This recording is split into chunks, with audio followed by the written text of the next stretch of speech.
अगर आप चैनल में पहली बार आए हैं तो सब्सक्राइब कर बेल आइकन प्रेस कर ले ताकि आप तक नोटिफिकेशन पहुंचती रहे।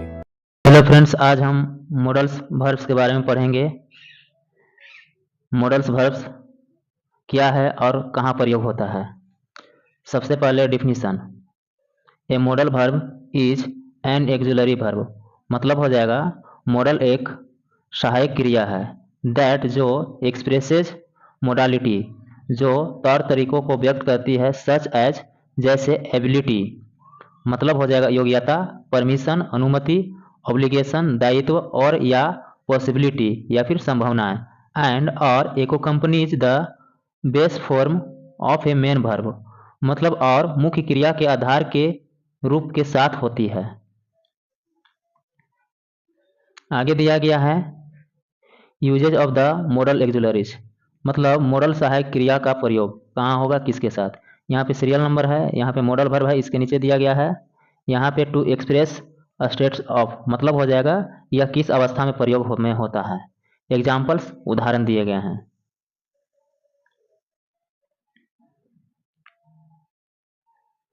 सबसे फर्स्ट में दिया गया है कैन। यूज ऑफ कैन का प्रयोग शारीरिक मानसिक क्षमता योग्यता।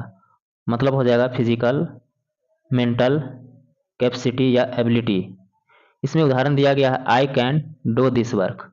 मतलब हो जाएगा मैं यह काम कर सकता हूँ। इसमें शारीरिक क्षमता का बोध हो रहा है। फिर संभावना यानी possibility, this news can be true.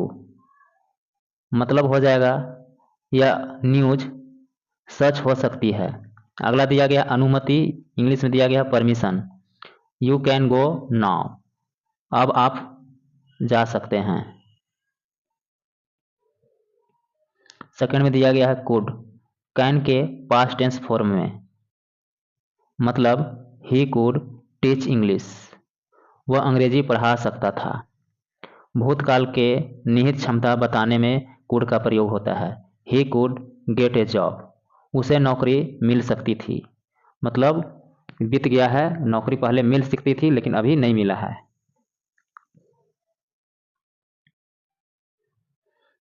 अगला दिया गया है यूज ऑफ मे के बारे में पढ़ेंगे। पॉसिबिलिटी यानी कि संभावना। It may rain today. मतलब हो जाएगा आज वर्षा हो सकती है।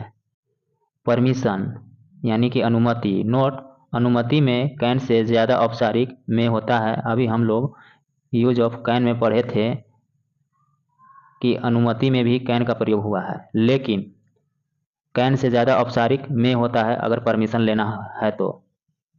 जैसे मे आई कम इन। मतलब हो जाएगा क्या मैं अंदर आ सकता हूँ। इसी तरह दिया गया है विश यानी इच्छा, प्रेयर यानी प्रार्थना इन ऑप्टेटिव सेंटेंस में। जैसे मे यू लिव लॉन्ग, आपकी उम्र लंबी हो, या फिर कह सकते आप दीर्घायु हो। May God punish the culprits. मतलब हो जाएगा भगवान दोषियों को सजा दे। अगला दिया गया है पर्पस। पर्पस का मतलब होता है मकसद बताने के लिए मे का प्रयोग होगा।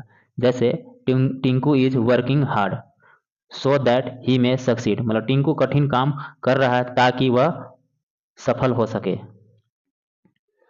अगला पढ़ना है यूज ऑफ माइट। मे के पास्ट टेंस फॉर्म में दिया गया he might teach me English. मतलब हो जाएगा वह मुझे अंग्रेजी सिखा सकता है। इसमें दिया गया है फ्यूचर, यहाँ पे कह सकते हैं फ्यूचर या प्रेजेंट, PREACNT प्रेजेंट, यानी कि वर्तमान या भविष्य में किसी संभावना के लिए। जैसे the train might be late. मतलब ट्रेन लेट हो सकती है। अगला पढ़ना है हम लोग को यूज ऑफ मस्ट यानी मस्ट का प्रयोग। नेसेसिटी मतलब आवश्यकता इन द प्रेजेंट, यानी प्रेजेंट में आवश्यकता होने पर हम लोग मस्ट का प्रयोग करेंगे। जैसे आई मस्ट गो, मतलब मुझे जाना चाहिए। सेकंड में दिया गया है परमानेंट रूलिंग यानी कि अस्थायी निर्णय, या फिर कह सकते हैं इसमें एक और चीज दिया गया और प्रोहिबिशन यानी कि निषेध के लिए। We must follow the traffic rules. मतलब हो जाएगा हमें ट्रैफिक रूल्स यानी यातायात के नियमों का पालन करना चाहिए। इसी में दिया गया अगला इम्फैटिक एडवाइस या फिर डिटर्मिनेशन यानी जोरदार सलाह या पक्का इरादा के लिए, जैसे you must give up smoking, मतलब हो जाएगा कि आपको धूम्रपान छोड़ना चाहिए।